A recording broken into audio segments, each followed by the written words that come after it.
Salam cuan, assalamualaikum warahmatullahi wabarakatuh. Kembali lagi di propertibanten.com di channel kami ini. Alhamdulillah, untuk mengisi kekosongan untuk kita survei review rumah-rumah terbaru, kita isi dengan bahasanya discuss aja, sharing mengenai perkembangan properti di saat pandemik seperti ini. Itu kayak apa? Yang kita alamin ya, yang kita jalanin. Kalau pandemik itu kan udah berjalan sekitar berapa berarti? April, Mei, Juni, Juli, Agustus, September. Mungkin 8 bulan kali ya, 8 bulanan. Karena berawal itu dari Maret yang memang udah diputuskan kalau kita ini COVID itu udah masuk ke Indonesia.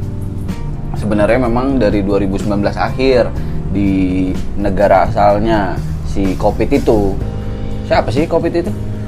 Ya mungkin yang lebih tahu lah ya. Jadi udah masuk di akhir 2019 di negara lain, cuman baru masuk di Indonesia itu pandemik. Kondisi yang fatalnya itu memang di Maret 2020 ini, dan jadi udah sekitar 8 bulan berjalan.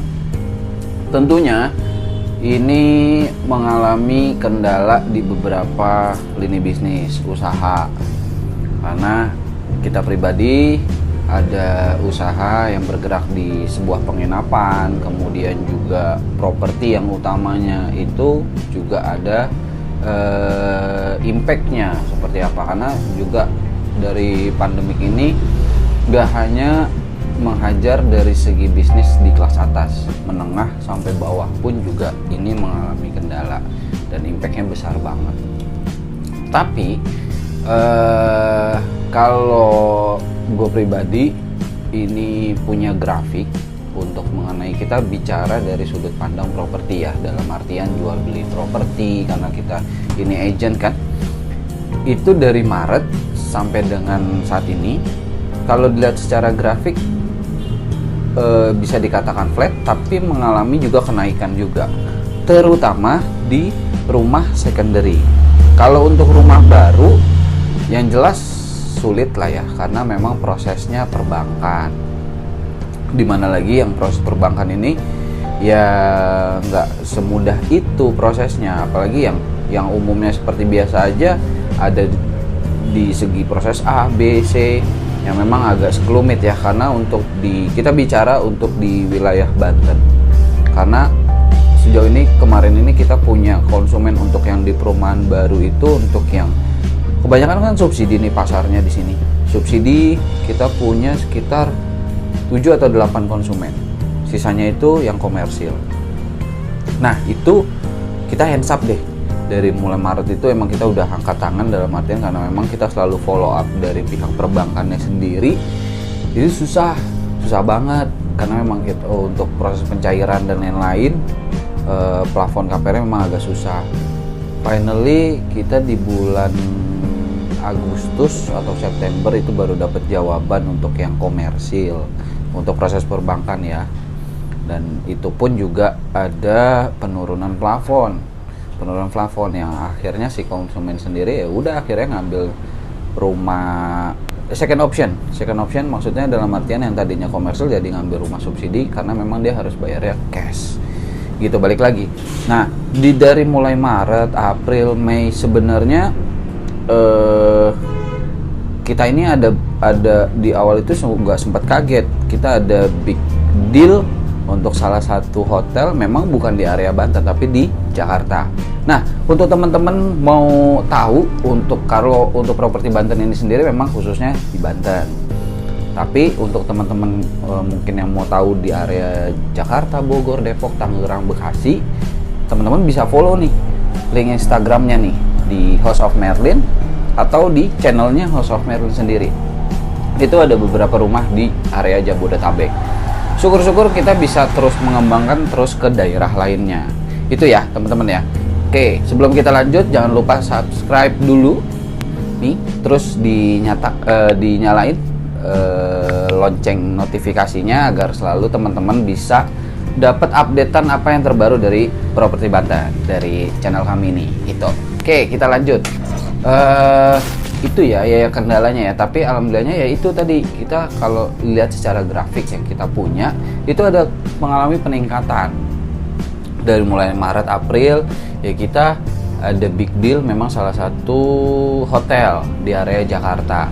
Itu lucu sebetulnya, kita juga nggak terlalu apa ya, sebenarnya masih nggak percaya ini benar nggak sih maksudnya deal gitu, karena nilainya lumayan lah ya, nilai di atas 5. Kemudian ya itu konsumen tersebut udah masuk down payment. Memang nggak besar down paymentnya, itu nggak 10%-nya, hanya 1%, jadi sekitar 50 juta. Dan kita ikutin prosesnya seperti apa. Finally sebulan, nggak nyampe sebulan kemudian mendapatkan jawaban memang akhirnya nggak bisa diproseskan lebih lanjut. Ya itu sangat disayangkan, karena balik lagi si pembelinya itu sendiri melalui proses perbankan. Nah itu akhirnya tidak bisa dilanjut. Tapi setelah itu ya walaupun cuma masuk DP ya sudahlah ya, dalam artian ya, karena kita juga berpikirannya nggak mungkin di saat pandemik seperti ini orang bisa ngebuang duit yang rela begitu aja 50 juta. Tapi ya mau gimana, kan emang proses perbankan yang nggak bisa ya sudah, memang sudah sebuah konsekuensinya kayak gitu. Dan lanjut di bulan Mei, Juni, Juli di area Banten kita malah bisa menjualkan beberapa aset rumah. Balik ya, yang harus ditekankan itu rumah secondary. Nah lucunya di area Banten ini, kalau untuk yang pasarnya lebih memikat, kita pribadi, gue pribadi nih masuk area Banten udah dari 2017 sampai dengan saat ini, tahun ini berarti sekitar 3 tahun lah ya. Ya sedikit demi sedikit udah bisa ngebaca karakter pasar market di area Banten, khususnya di Serang, Cilegon. Ini yang seperti apa sih pasarnya itu. Nah kalau bisa kita tarik kesimpulan, kita coba untuk, ini menurut sudut pandang kita ya, mungkin teman-teman nanti ada yang mau ngasih masukan atau kritik, enggak juga, mungkin itu lo aja ya silakan deh itu teman-teman. Ini kan tadi gue tekanin ini pribadi kita yang kita ngerasain, kita coba untuk nelaah, kita coba observasi, kita juga berdasarkan dari track record kita dan dari konsumen-konsumen kita ya, kita coba ambil kesimpulannya. Range yang rame di Serang ini itu range harga sekitar 100 sampai topnya itu 250 juta. Lebih dari itu bukannya nggak bisa terjual, bisa, cuman dalam ada catatannya ya memang agak lama, maksudnya nggak sedemikian ramenya yang harga-harga segitu ya. Apalagi di sini harga-harga yang 100 juta ke bawah, wah itu crowdnya agak lebih rame, antusias banget. Lalu kemudian catatan saya, kalau gue pribadi lihat juga di sini itu yang bukan rumah aja, tapi lebih ke lahan kafling. Ini rame banget kalau di sini. Dan kalau dari segi penjualan itu bagus, karena pasarnya kena banget. Kalau di Serang ya, Serang sekitarnya sampai ke Rangkas mungkin, Pandeglang, kafling itu bagus. Tapi kalau rumah yang tadi gue bilang, range 100 sampai topnya itu 250 juta. Jadi kalau teman-teman ada yang berpendapat lain, silahkan komen di kolom komen kita yang positif ya, maksudnya silahkan kasih masukan juga. Enggak juga mungkin ada yang bisa di atas itu ya, memang kita juga ada, bahkan kita jualkan juga di Cilegon itu range 1M35. Cuman kan susah, prosesnya nggak gampang kayak gitu. Bisa juga kita jualkan itu salah satu townhouse di sana di Cilegon, cuman ya itu 2/10 lah bisa dikatakan. Tapi kalau di sini memang range ini sedikit masukan, mungkin ada investor yang mau masuk ke area Serang ini, Cilegon. Kalau saya bilang ya lebih baik ngambil lahan-lahan yang untuk prospek itu untuk rumah subsidi atau peningkatan mutu sekitar 170. Kalau subsidi area Banten itu kalau nggak salah di range masih sekarang itu 140 sampai 150. Tapi bisa juga peningkatan mutu, dalam artiannya range jualnya sekitar 170 sampai 180 juta. Itu pasarnya kena di sini. Top maksimalnya 250 juta. Udah, jangan lebih dari itu. Itu agak-agak susah. Nah kemarin kita ngeliat grafik ya udah lumayan, mungkin nanti ada catatannya tapi udah gua hapus juga nih, tapi gue punya backup. Nah itu gue catatannya itu sekitar 8 bulan ini saat pandemik, secara grafiknya baik untuk penjualan rumah secondary, range 150 sampai 250 juta, karena kemarin pun juga kita berhasil satu konsumen mengambil 2 aset di area sini ya, di Serang ya. Itu range sekitar ya itu tadi gue bilang 150 sampai 250 juta. Gue tanya kenapa dalam satu konsumen ini ya ngambil sekitar 2 aset itu. Dalam artiannya di situasi pandemik ini, apalagi sudah memasuki resesi, amannya orang tersebut mempunyai fresh money, duit yang ibaratnya ya duit mungkin digunakan tapi nggak terlalu ini banget, dia punya duit fresh money dibandingkan dia investasikan di lain, baik di saham ataupun deposito, emas. Sekarang mungkin nilainya bagus, naik, tapi kan nilainya di situ fluktuatif. Nah, dia mengambil aman investasi di properti. Karena apa ya? Let's say 1 atau 2 tahun ke depan nilainya tentunya naik. Ya, tapi kita nggak tahu juga ya. Ya itu pernyataan dari si konsumen tersebut seperti itu. Oke, lalu lanjut, kita juga semakin kesini, ya alhamdulillah. Kalau misalkan kita bandingkan dengan sebelum pandemik, kalau bisa dilihat antusiasme si konsumen ini jauh lebih meningkat. Maksudnya dari konsumen-konsumen ini, calon-calon buyer ini yang masuk ke beberapa platform kita, itu bisa dikatakan memang agak meningkat. Jadi kalau gue lihat ya cukup baik juga. Dan balik lagi, selagi kita benar-benar berusaha, jangan pernah capek untuk agent ya. Kalau gue pribadi kan ini agent independen, terus aja iklan, terus berusaha iklan yang terbaik, jangan pernah capek. Dan alhamdulillah maksudnya antusiasme dari konsumen juga cukup baik juga. Dan tentu memang nggak menutup kemungkinan ada juga yang sekedar cuma ngeliat, tanya, finally nggak jadi, ya udah, itu udah serahin aja sama yang di atas. Tapi kita coba untuk melihat pasar semakin ini di saat pandemik ini, alhamdulillah cukup baik. Cuman dalam arti memang harus benar-benar difilter seperti apa. Dan salah satu halnya lagi yang lucu ya, pandemik ini tentu beberapa bisa dikatakan ya pemilik aset ada juga yang memang ada keperluan atau ya di saat-saat bisa dikatakan sulit kayak gini ingin menjualkan asetnya. Dan kita juga nggak benar-benar memanfaatkan situasi itu untuk salah satu pihak, tapi kita coba untuk menengahkan, untuk memberikan solusi di mana si penjual ini sedang ada kebutuhan menjualkan asetnya, ya kalau bisa disesuaikan harganya. Kemudian juga si pembeli yang ya namanya cari pembeli itu kan nggak gampang, apalagi belum lama ini kita juga berhasil menjualkan juga. Balik lagi, kalau yang gede-gede nilainya memang semua objeknya kita ke Jakarta. Di channelnya House of Marine teman-teman bisa lihat.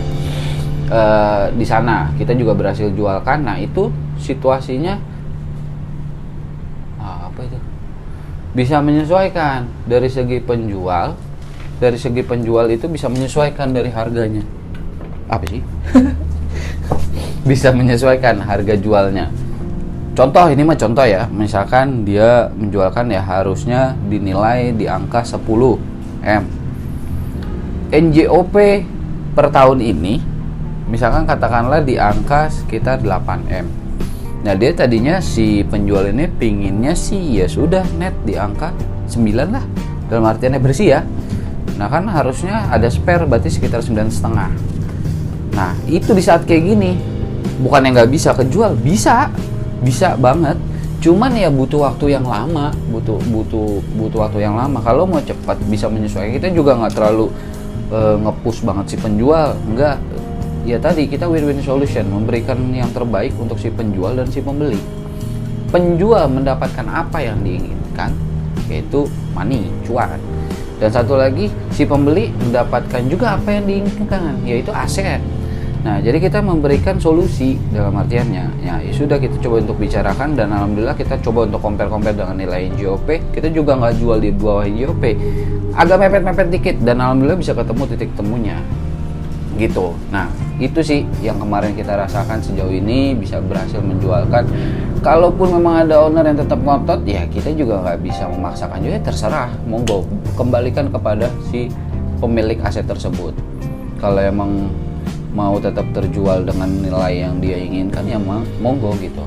Ya kita tetap optimalkan juga, tetap kita optimalkan. Tapi kalau memang mau siklusnya mau lebih cepat, tolong disesuaikan untuk harganya. Itu sih paling dari kami. Dan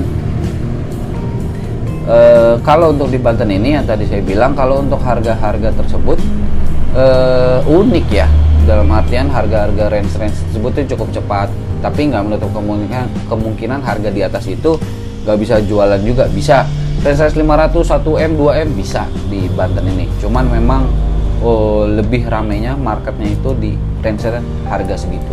Kalau untuk yang rame, yang ini menurut sudut pandang kita ya, itu sih. Oke, paling itu sih dari gua pribadi, untuk sekedar sharing aja sama teman-teman. Mungkin teman-teman ada yang mau ngasih masukan atau kritik, ada yang berbeda pendapat sama kita, komen aja di kolom komentar yang udah kita sediakan. Itu teman-teman, terima kasih atas waktunya. Kalau mau ada yang salah dalam penyampaian, mohon maaf juga. Terus teman-teman bisa komen di kolom komentar kami, memberikan masukan untuk selalu support kami memberikan konten-konten yang terbaik, terutama di properti. Kenapa? Properti itu menghadirkan cuan, bos. Itu aja sih dari kami, cukup sekian. Jangan lupa subscribe, comment, like, and share channel kami ini, dan selalu support kami. Salam cuan. Terima kasih sudah menonton video di channel kami ini. Jangan ragu untuk berinvestasi di properti, dan utamanya jangan lupa subscribe untuk selalu support channel kami ini. Salam cuan, bos.